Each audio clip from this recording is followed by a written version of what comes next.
বিভিন্ন রকম e-commerce site থেকে আমরা বাড়িতে বসে যে পারচেসগুলো করছি সেখানে অনেক রকমের আফটার পারচেস সমস্যার সম্মুখীন হয়েছে।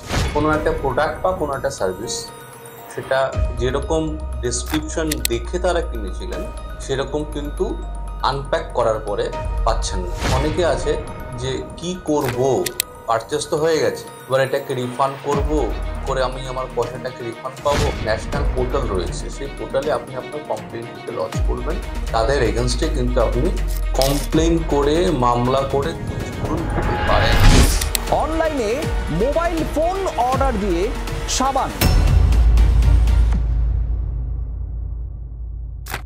দৈনন্দিন ব্যবহারিক জীবনে আমরা প্রত্যেকেই এখন যে কেনা বেচাটা করছি, বিশেষত আমরা কিনছি, সেটা কিন্তু আমরা প্রত্যেকেই যে প্রসেসটা ব্যবহার করছি সেটা হচ্ছে অনলাইন প্রসেসের উপরে আমরা বিভিন্ন রকম ই-কমার্স সাইটে গিয়ে যার যা নিত্যদিনের প্রয়োজন নিজেদের নিডস অনুযায়ী আমরা কিনছি।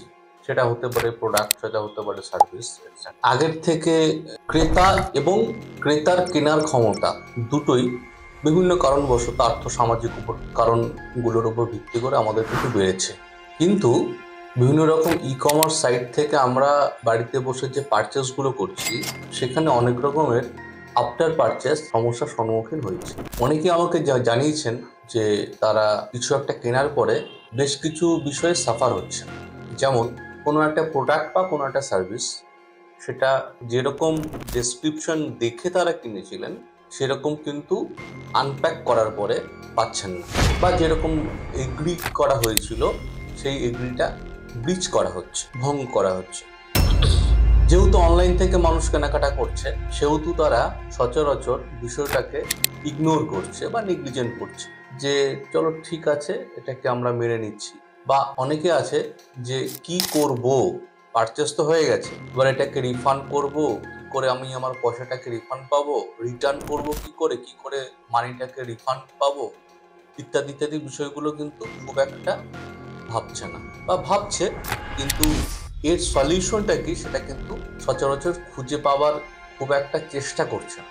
এক্ষেত্রে আমাদের কনজিউমার প্রোটেকশন অ্যাক্ট 1986 এই আইন কিন্তু রয়েছে, যার অ্যামেন্ডমেন্ট হয়েছিল 2019। এই আইন মোতাবেক আপনি অফলাইনে হোক কিংবা অনলাইনে হোক, যখনই কোনো কিছু আপনি পারচেস করবেন, প্রোডাক্ট হোক কিংবা সার্ভিস হোক, আফটার পারচেস যদি আপনি স্যাটিসফাইড না হন বা পার্টলি স্যাটিসফাই হয়েছেন, এমন ক্ষেত্রেও আপনি কিন্তু কনসার্ন যে দোকান বলুন বা কোনো কোম্পানি বলুন, সেটা অফলাইনের ক্ষেত্রে বলছি, আর অনলাইন প্ল্যাটফর্মের যেগুলো আমাদের সাইটগুলো রয়েছে যেখানে যার মাধ্যমে আপনি পারচেস করছেন, তাদের এগেনস্টে কিন্তু আপনি কমপ্লেন করে মামলা করে ক্ষতিপূরণ পেতে পারেন। মামলা মোকদ্দমা বা এটা ওটা যা আপনাদের যা কনসেপ্ট, তার মানে এটা নয় যে বছরের পর বছর চলবে, ক্ষতিপূরণ পাবার জন্য অনেক টাকা খরচ করতে হবে, একেবারেই কিন্তু তা নয়। যথেষ্ট ইজি বিষয়, শুধু একটু কনজিউমার প্রোটেকশন অ্যাক্টের মাধ্যমে নির্দিষ্ট প্রসেসের মাধ্যমে আপনাদেরকে এগোতে।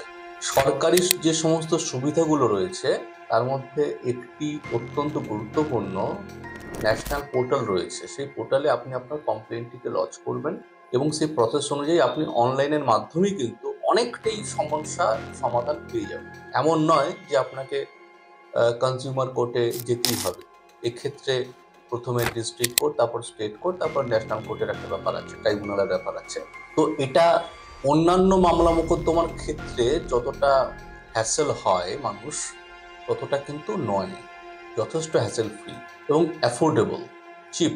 আমি চেষ্টা করব আইন মোতাবেক এবং আরও অন্যান্য মিসলেনিয়াস যে বিষয়গুলো রয়েছে সেই বিষয়গুলোর উপরে আমি আমার ব্লগে বেশ কিছু ইনফরমেশন আপনাদের সাথে শেয়ার করার, ওগুলো একটু দেখে নেবেন, পড়ে নেবেন। যদি কোনো সমস্যা হয় যোগাযোগ করবেন। আমাদের তরফ থেকে যতটা সম্ভব ইনফরমেশন শেয়ার করে যাতে আপনি সুরক্ষিত থাকেন, দ্রব্যাদি কেনা এবং বেচার ক্ষেত্রে যাতে আপনি সুরক্ষিত থাকেন, আশা করছি সেটা আমরা যথোপযুক্ত ব্যবস্থা করতে পারব। ধন্যবাদ।